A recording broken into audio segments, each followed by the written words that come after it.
వెంటనే ఆయన నోటి నుంచే మాట వస్తుంది, జాంబవంతుడెవరు? మా బీసీ కాదా అంటాడు. కృష్ణుడెవరు? మా బావ, మా బీసీ కాదా అంటాడు.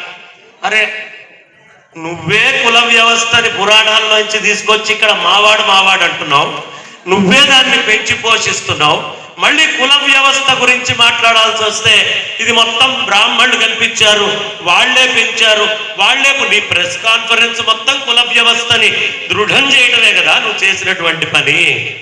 కాబట్టి అది ఒక దోషము ఎంతో చక్కగా కనిపిస్తుంది. అయితే నీ కృష్ణుడు బావ కృష్ణగుళ్ళో పూజారిగా మేము ఉండకూడదా అని అడిగావు. నీ కృష్ణుడికి పేరు పెట్టిందే బ్రాహ్మడు గర్భుడు. అప్పటికే అర్చక వ్యవస్థ, గురు వ్యవస్థ ఈ దేశంలో ఉంది. రాముడికి గురువు ఎవరయ్యా? వశిష్ఠుడు. నామకరణం చేసింది ఆయనే.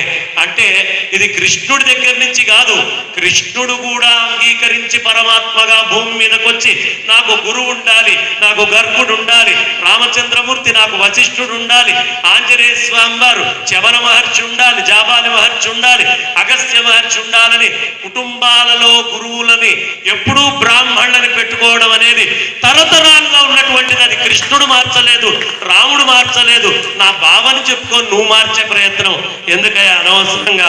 ఆ మార్చే ప్రయత్నాలు ఎప్పుడూ చేయకూడదు.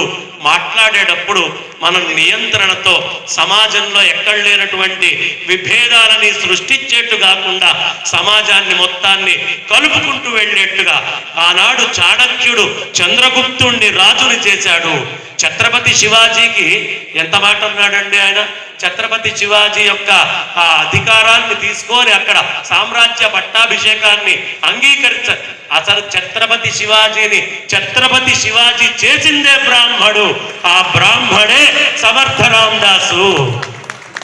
ఆయనకి స్ఫూర్తి విద్యారణ్యుడు. విజయనగర సామ్రాజ్యం హరిహర బుక్కరాయల్ని రాజులుగా తీసుకొచ్చి నిల్చోబెట్టినటువంటి వాడు బ్రాహ్మడు.